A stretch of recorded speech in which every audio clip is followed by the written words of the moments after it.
Baik, semuanya bismillah. Assalamualaikum warahmatullahi wabarakatuh. Waalaikumsalam warahmatullahi wabarakatuh. Alhamdulillah, nahmaduhu wa nasta'inuhu wa nastaghfiruh wa na'udzu billahi min shururi anfusina wa min sayyiati a'malina. May yahdihillahu fala mudilla lahu wa may yudlil fala hadiya lahu. Asyhadu an la ilaha illallah wahdahu la syarika lahu wa asyhadu anna Muhammadan abduhu wa rasuluhu alladzi la nabiyya ba'dahu. Kembali kita bersyukur kepada Allah Subhanahu wa taala atas salam. Salawat serta salam kepada Nabi kita Nabi Muhammad sallallahu alaihi wasallam. Allahumma shalli wa sallim wa barik alaihi. Baik, saudara-saudari sekalian, apa kabar? Baik. Apakah semuanya sudah mengenal saya? Belum.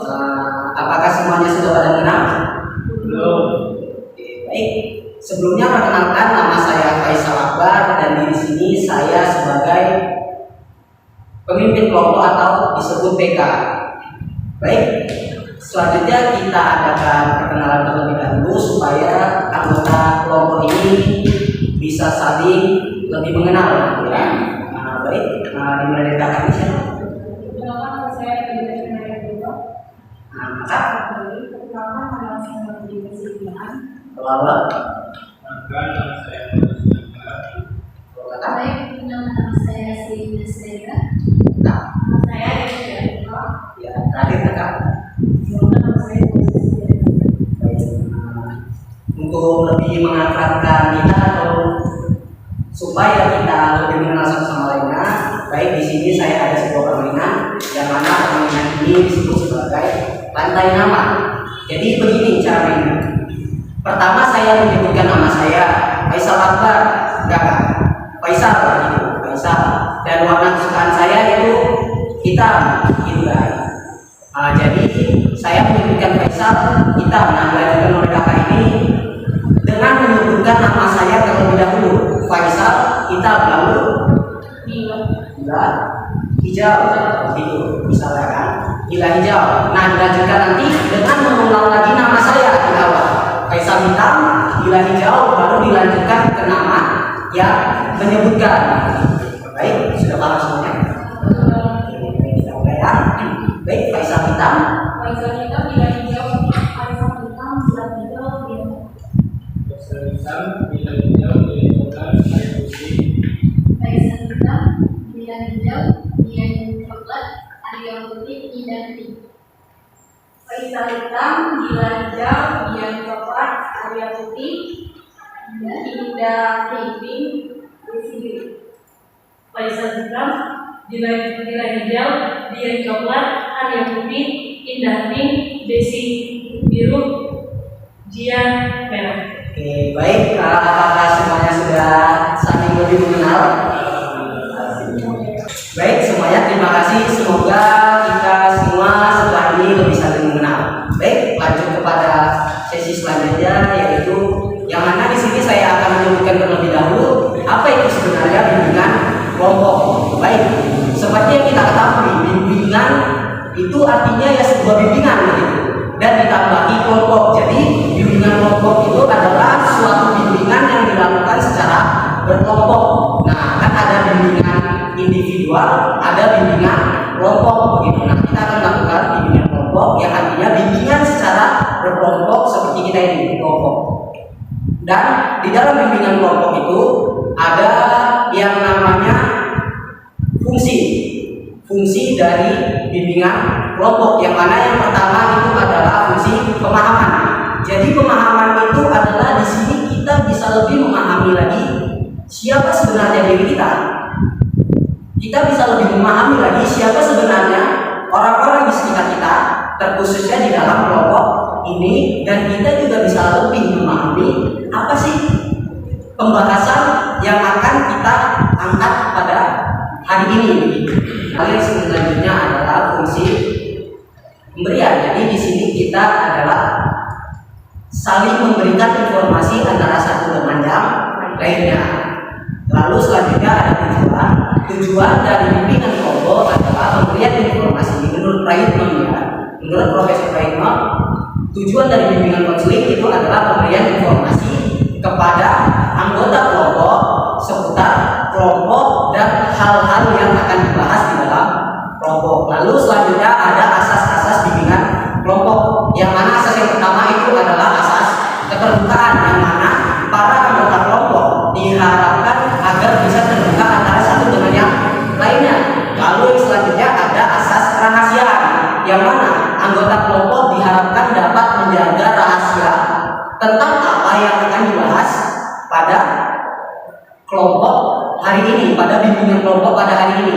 Jadi tidak ada kekhawatiran di antara kita akan ada kebocoran dari apa yang akan kita bahas di hari ini. Lalu yang selanjutnya ada asas kenormatifan, yang mana asas kenormatifan itu adalah para anggota kelompok diharapkan dapat mengikuti norma-norma dan peraturan-peraturan yang berlaku di dalam kelompok ini. Lalu selanjutnya ada yang namanya asas kesukarelaan, yang mana anggota kelompok bersukarela untuk mengikuti bimbingan kelompok pada hari ini. Lalu yang terakhir ada asas kekinian, yang mana yang akan kita bahas pada kelompok hari ini, pada bimbingan kelompok hari ini itu adalah tentang hal-hal terkini, apa yang terjadi, tentang apa yang terjadi yang terkini begitu. Baik, semuanya sudah paham? Baik, seperti yang sudah kita sepakati sebelumnya, pada hari ini kita akan membahas tentang narkoba. Baik, kepada para anggota kelompok, bagaimana? Apakah ada yang ingin menyampaikan pendapatnya tentang narkoba? Jadi saya dulu ya, saya mengenai narkoba itu adalah suatu perbuatan terlarang atau zat yang membuat ketika kita mengkonsumsinya itu berefek akan kita itu akan kecanduan. Itu dari saya. Narkoba itu adalah alat yang bisa merusak daya tahan tubuh psikis, misalnya seperti ganja, morfin, seperti itu. Menurut saya, narkoba itu adalah suatu produk yang membuat kemudian dari tubuh seorang yang mengkonsumsinya itu bisa rusak, seperti mengalami kecanduan, bahkan bisa menyebabkan kematian apabila yang mengkonsumsi narkoba itu. Baik, jadi menurut 3 orang dari kelompok ini, narkoba itu adalah sesuatu hal yang negatif, yang mana barangnya negatif dan dia akan juga memberikan dampak negatif kepada orang yang menggunakan itu. Ya, baik, kepada kelompok lain apakah ada yang ingin menyampaikan pendapatnya? Apakah sama atau ada pendapat yang berbeda? Baik, untuk menurut saya sendiri, itu sudah disebutkan untuk data-data negatifnya mungkin. Untuk data-data positif bukan seperti data positif, ada beberapa dari narkoba itu sendiri. Dari beberapa artikel saya menyadari bahwasanya narkoba ini juga baik untuk kesehatan. Salah satunya anestesi. Dia bisa membius atau menghilangkan kesadaran untuk sebuah operasi besar di sebuah sektor. Apakah ada pendapat yang selanjutnya? Saya setuju dengan pendapat saudari Yulia tentang mengenai positif dari narkoba. Ada yang saya ketahui ada jenis narkoba yang opioid atau opium yang untuk penghilang rasa seperti sakit itu diare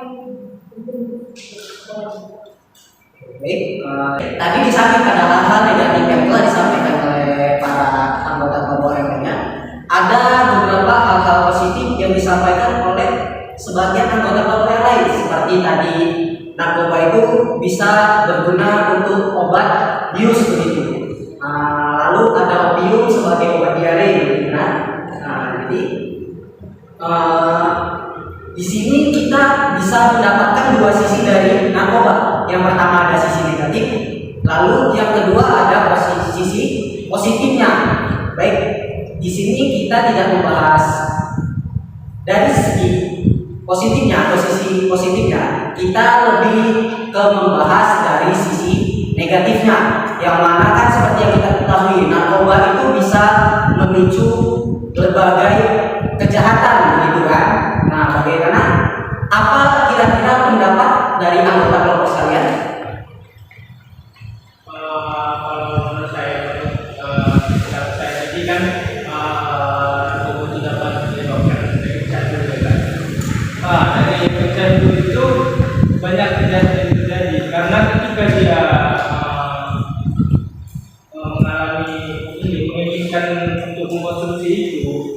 Jadi apapun dia lakukan, ketika sudah mengkonsumsi,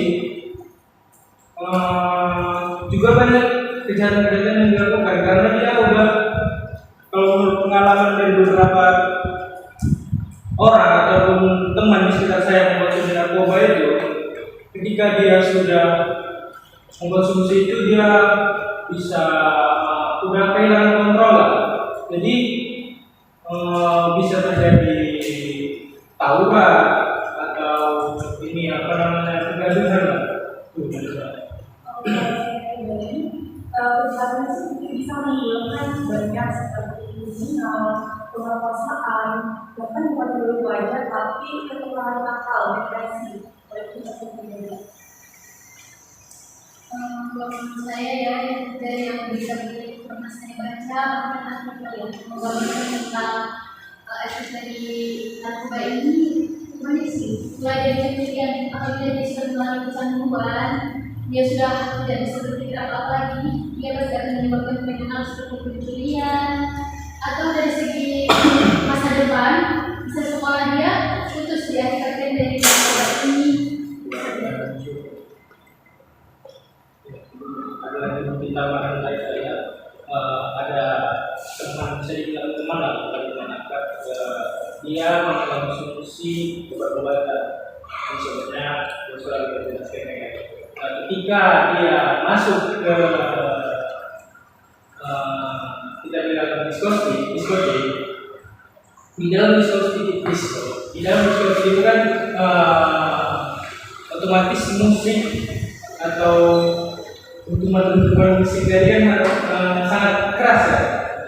Dari penjelasan beliau, teman saya itu, ketika sudah masuk ke situ, kita tidak tahan kalau tidak mengkonsumsi hal tersebut. Jadi untuk mendapatkan itu, dia perlu uang. Seperti yang dijelaskan tadi bisa. Oke, baik semuanya. Tadi sudah kita dengarkan ya paparan dari beberapa anggota kelompok yang mana menurut anggota kelompok bahwasanya dampak negatif narkoba itu ada banyak, kayak pencurian, pemerkosaan, pembunuhan, tawuran dan sebagainya, yang mana semua hal itu sudah dipastikan hal-hal yang negatif. Siapapun yang berpendapat tentang hal ini pasti sudah dapat dipastikan bahwasanya ia pun satu pendapat dari hal itu, bahwasanya hal-hal yang disebutkan tadi itu semuanya adalah hal-hal yang negatif. Nah, jadi begini. Jadi tadi ada salah satu pembahasan di mana disebutkan bahwasanya salah satu dampak negatif dari narkoba itu adalah tawuran. Nah, seperti yang kita ketahui, kasus tawuran yang belakangan ini terjadi sebenarnya bukan tawuran sekali ini saja, akan tapi tawuran itu sebenarnya sering terjadi antar pelajar, terkhususnya di Indonesia ini. Akan tetapi kasus ini adalah satu kasus yang kemarin sempat viral dan hangat-hangatnya di media sosial, yang mana kasus tersebut terjadi di Medan, yang mana di dalam kasus tersebut ada sebuah tawuran yang dilakukan oleh dua kelompok pelajar atau dua kelompok remaja, yang mana hal tersebut menewaskan satu orang yang menurut penuturan yang lainnya itu dia adalah korban salah sasaran.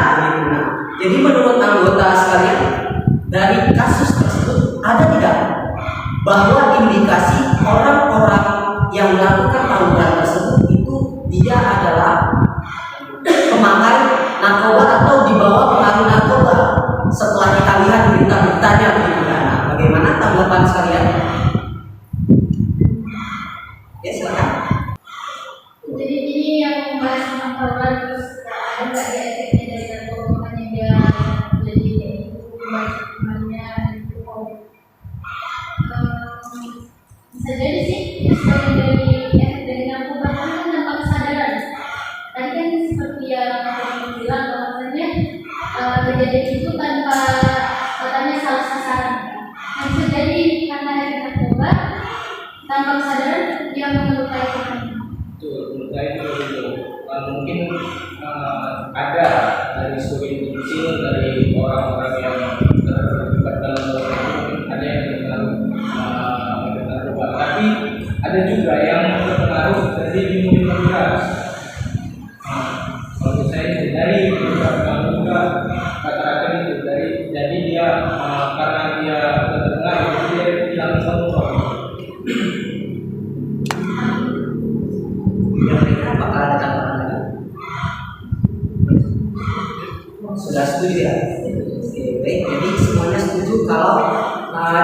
kejadian tawuran yang kemarin di Medan sempat viral itu ada di situ terindikasi bahwasanya yang melakukan tawuran itu dibawa narkoba karena dia melakukan hal itu mungkin tanpa kesadaran gitu kan.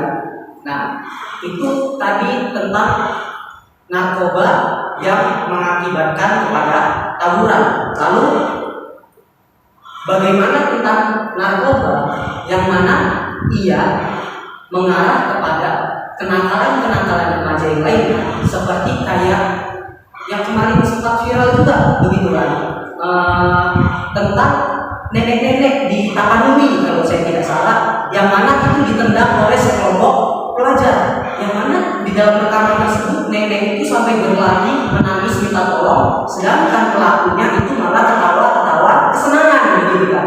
Nah, menurut para anggota kelompok sekalian, apakah hal ini juga ada begitu terindikasi narkoba? Bagaimana?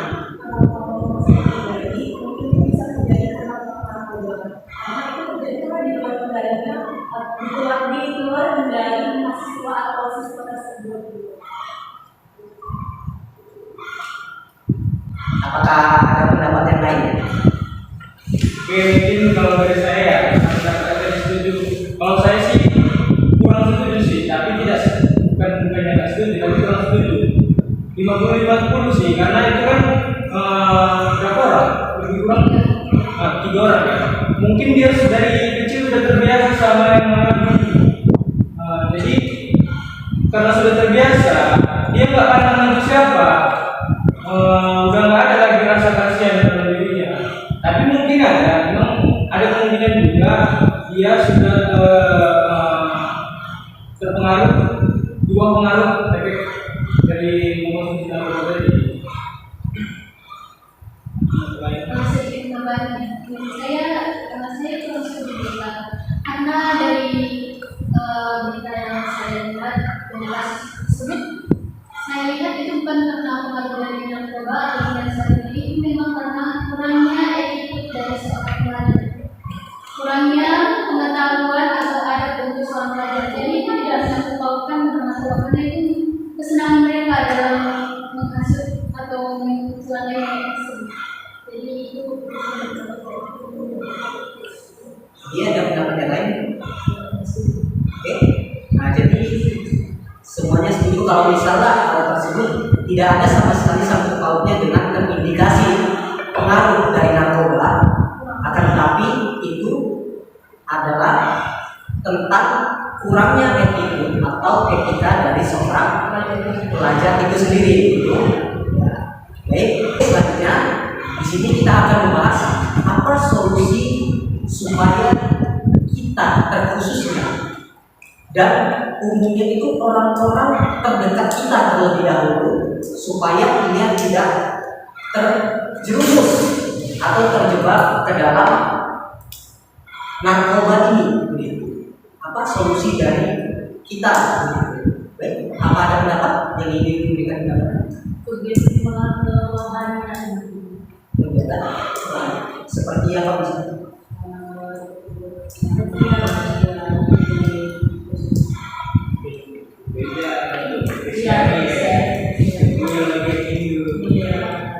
Kegiatan rohania.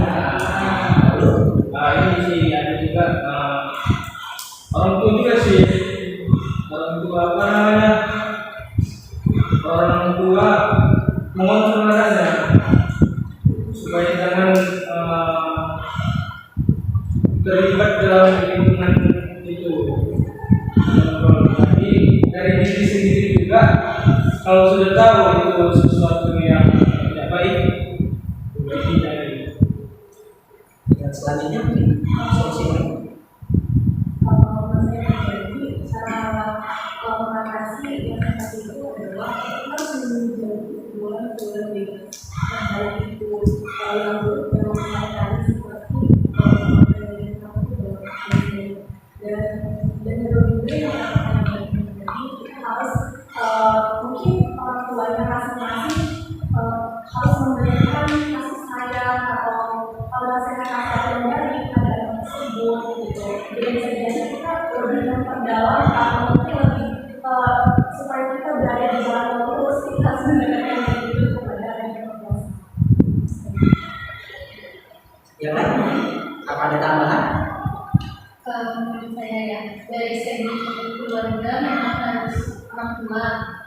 lebih kontrol seperti yang dikatakan oleh teman-teman tadi.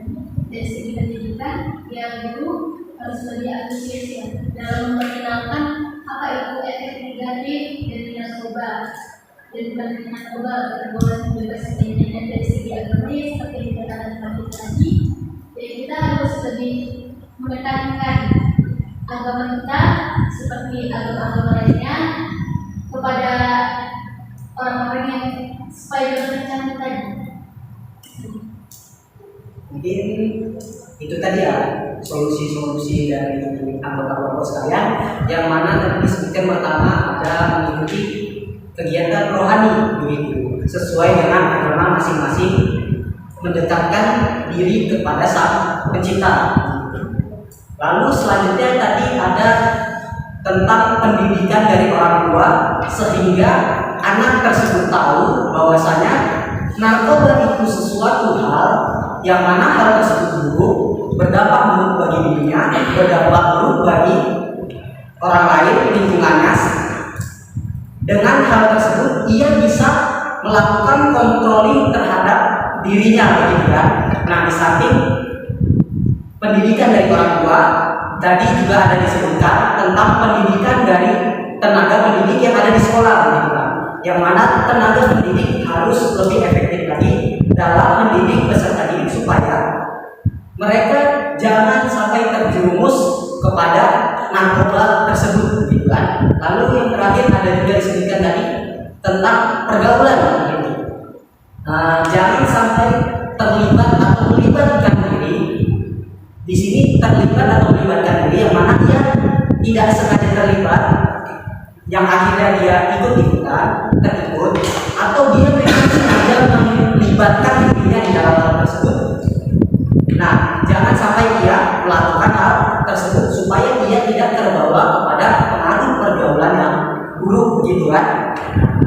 Baik, itu tadi solusi dari saudara-saudari sekalian. Baik, mungkin itu tadi solusi kepada orang supaya tidak terjerumus begitu kepada narkoba ini. Lalu bagaimana tentang orang-orang yang mana dia sudah terjerumus ke dalam kasus narkoba ini? Apa solusinya dari anggota kelompok sekalian? Mungkin solusinya adalah yang ada rehabilitasi, ada rehabilitasi secara medis dan rehabilitasi secara individu. Untuk rehabilitasi secara individu mungkin di proses rehabilitasi secara medis mungkin lebih ke cara pengobatan bagaimana dia melalui risiko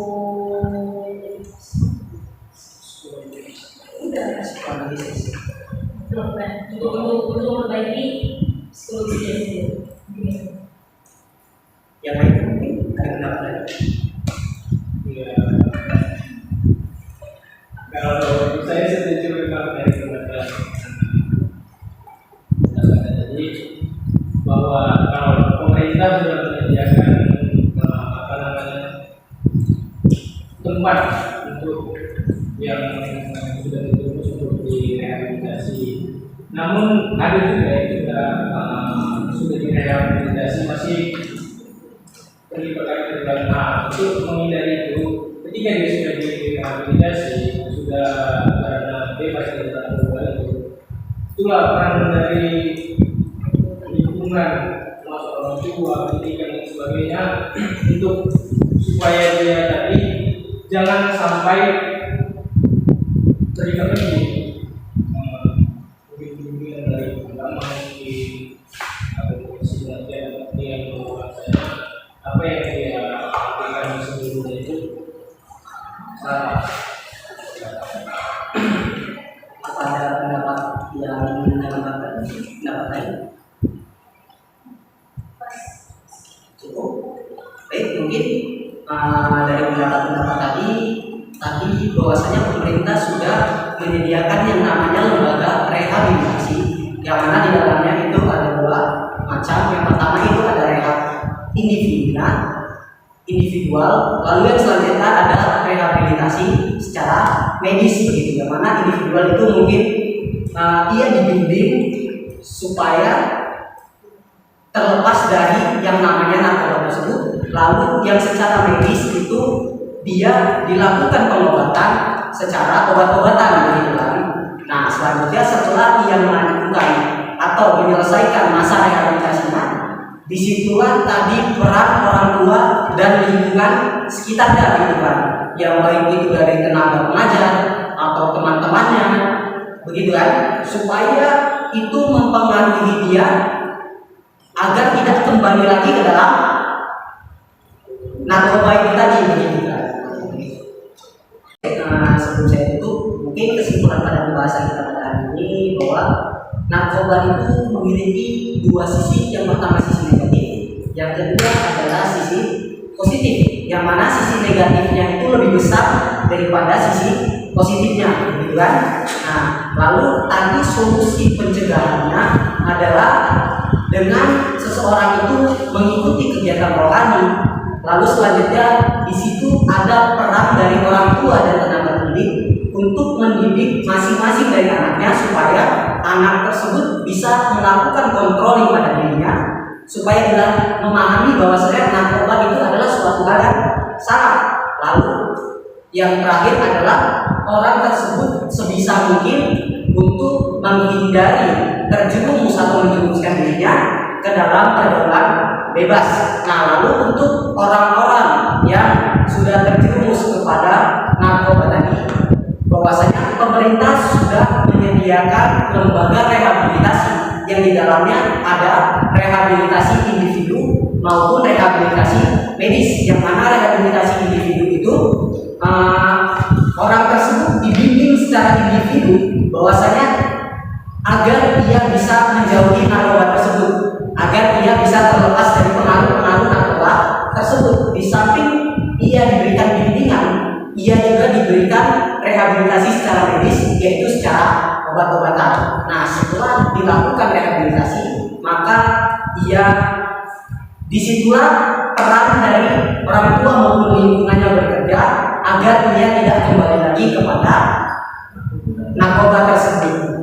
Baik, jadi pesan saya, jangan sampai kita terjerumus atau sengaja menjerumuskan diri kita kepada narkoba, yang mana kita telah tahu narkoba itu dampak negatifnya itu sangat besar, baik bagi diri kita sendiri maupun bagi orang lain. Dan alangkah baiknya ketika kita bisa mencegah orang lain agar ia tidak terjerumus atau membantu orang lain, yang mana ketika ia sudah terjerumus agar bisa terlepas dari pengaruh-pengaruh narkoba tersebut.